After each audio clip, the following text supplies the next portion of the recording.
The scene that I've given you can go ahead and open. It actually has a flat plane object, which is located under Create, Geometry, Standard Primitives, Plane, and I've just dragged that out by left-clicking and dragging. If you'd like to make one yourself, you don't need to use the scene I gave you. But it'll give us something to place these objects we're going to make on. So the first thing we're going to do is go to our Create, Geometry, Standard Primitives, and you'll see that we get a choice of these 5 or 10 standard primitives. We get box, sphere, cylinder, torus, teapot, cone, geosphere, tube, pyramid, and plane. That's a plane. And each primitive will come with its own set of parameters, so we'll play around with that. First thing we're going to do is make a box. Go ahead and click on it so that it's active. And I'm going to left click and drag, and you'll see it down there, that purple base. Then I'm going to let go of the left mouse button and push my mouse up on the mouse pad, and then left click again to end it. And if I use my zoom button down here and hold down the left mouse button and zoom out, you can see that we made a box.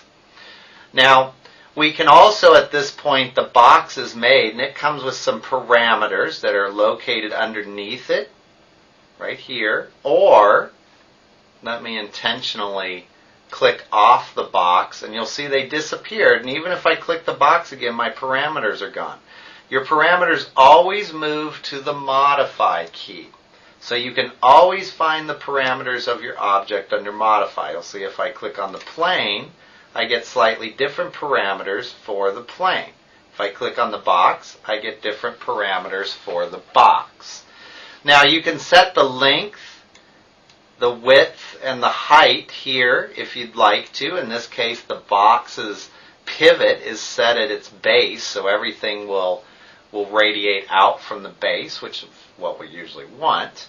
And if I right click on my viewport and go to edged faces so that I can see these edges, you can see that I can control the amount of segments or polygons in my box. Even though it's not changing the shape of the box, that's something that we're probably going to want to do in later tutorials when we get into box modeling.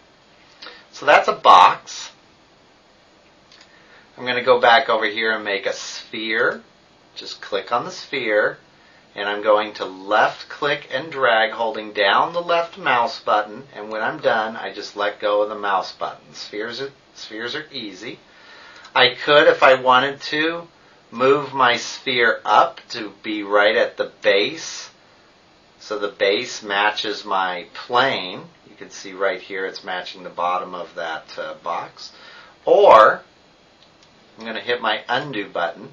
Or I can go to Modify, where my parameters are located, and I can say Base to Pivot. And now my pivot is located right at the bottom, which means it's resting nicely on the plane object. If I go back to Create, this time I'm going to make a cylinder. It's just like we made the box. It's a left click and a push it up. With the, you unclick the left mouse button and push up with the mouse on the mouse pad, and you can see again I can make the radius bigger or smaller. I can make the height bigger. I can make the sides more so that it's more rounded, or I can make the sides less until I get down to 3 sides. So lots of things we can do here with our parameters. Next one I'm going to make is a torus. I also call it a jelly donut because we can make it into a jelly donut here. There we go. So I'm just maneuvering my mouse to size it. And I don't have any buttons clicked right now. I'm just sizing it. You can look here at all of our different choices. You can see that I can turn slice on, and I can slice around if I want, or only make it half. That's only for the torus. I can twist it. I can add segments. There's different radius settings here. You get the idea. Okay. I'm going to raise this up so that it's also sitting on my little plane here. Let's do one more. We'll make a tube this time. I'll make it right here in the middle. I'm going to drag it out. Actually, you can't see it there. Tell you what, let me rotate this around so you can see it. Okay, a tube. This one I'm going to left click and hold down the left mouse button, push up, which gives me the inside cut or fillet. Push down again with the left mouse button, just click, push up with the mouse and click again, and I'm done with the tube. Remember, everything moves over to modify. If you lose it, it'll always be there, so when you select these different objects, your parameters don't go anywhere. Okay? Your homework is, well, it's not homework, I guess. Your assessment for the week will be eventually you'll want to create something just like this scene, but make a table out of your little plane, or we could, if I want to get rid of this plane, I could make a box just to give it some thickness. Move the box down a little bit so that everything's sitting on it. Flip it over. And I can make another box, but this time I'm going to click Auto Grid.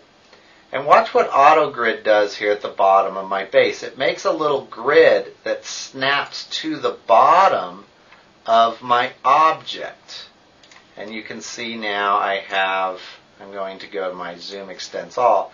I have a leg, and all I need to do is select that leg, grab my transforms, hold down Shift, and just drag out another leg. It's a clone. We'll just call it a copy. And I'll grab both of these, hold down Shift again, drag them over, and again I'm just going to leave it a copy and say OK, and then we've made ourselves a little table. That'll be your first assessment project in the class. Very simple. You can just copy what I've done here. And that's how you make primitive objects. There are other primitive objects under extended primitives. You'll find a whole bunch more here. The oil tank, spindle, and hose are real popular for the project that we're going to be doing in class. But go ahead and look around in these. Some of these, like compound object and particle systems, won't do you any good. But there is AEC Extended, which has foliage, railings, and walls. You can look in there as well. So that'll give you something to play around with, and you can start making some 3D objects and just start practicing maneuvering those around.